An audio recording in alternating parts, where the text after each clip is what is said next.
వ్యక్తిగతంగా ఆరోపణలు చేయడానికి నాకు జీవిత గారు ఒకసారి ఫోన్ చేసి శ్రీరెడ్డి గారి విషయంలో కానీ డ్రగ్స్ విషయంలో కానీ నువ్వు సరిగ్గా స్పందించలేదు అన్నారు. తల్లి యూట్యూబ్లు చూడమ్మా, డ్రగ్స్ విషయంలో నేను స్పందించినట్టు నాకు తెలిసి నేను ఉన్న ప్లేస్లో ఏ ప్రెసిడెంట్ స్పందించడు.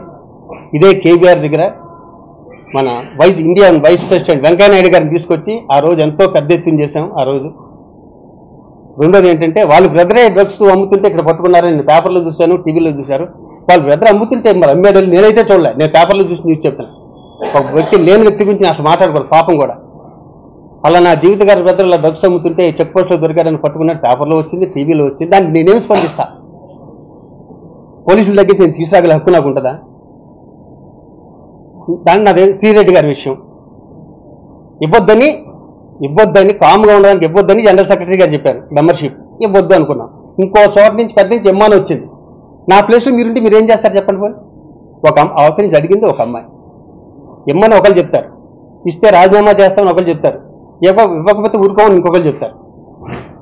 ఆ కన్ఫ్యూజ్ అప్పుడున్న సిచ్యువేషన్లో, అప్పుడు ఆ అమ్మాయి చేసిన ప్రభుత్వంలో, అప్పుడు నేనున్న మెంటల్ బ్యాలెన్స్లో అప్పుడు ఏం చేయాలో అందరూ కన్ఫ్యూజ్లో ఉన్నాం.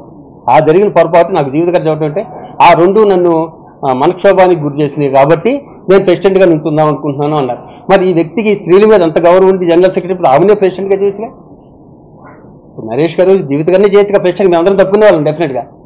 అదే అంత ప్రేమ ఉంటే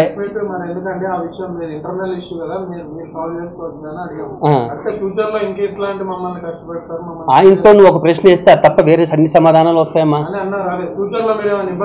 నేను ఎందుకు ఇబ్బంది పెడతానంటున్నా? ఫ్యూచర్లో అసలు నేను ఇబ్బంది పెట్టగలను. వాళ్ళకున్న బ్యాక్గ్రౌండ్ నాకుందా? వాళ్ళ దగ్గర డబ్బు నా దగ్గర ఉందా? ఎప్పుడు 10 మంది బౌన్సర్లు వేసుకొచ్చి హ్యాపీగా ఉంటే వాళ్ళు నేనేం పెట్టగలను ఇబ్బంది? నేను ఒక్కనే వచ్చాను ఇక్కడికి.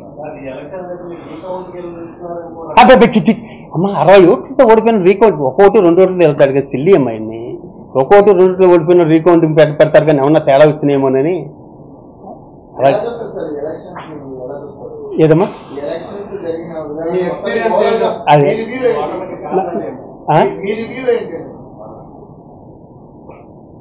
నువ్వు చేసిన సేవలు చాలు నాన్న, కష్టపడ్డావు, మిగతా వాళ్ళు కూడా కష్టపడిద్దామని అనుకున్నా. నాకు కూడా రెస్ట్ అవసరమే, ఎక్కువ కష్టపడ్డా అనిపించింది.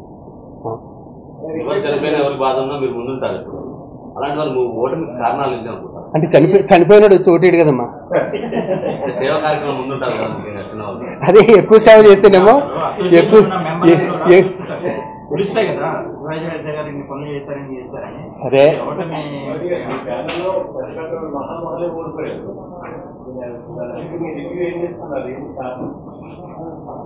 వాళ్ళు మాట్లాడుకోలేదు. తెలుసు నేను ఇంతవరకు ఓడిపోయాం.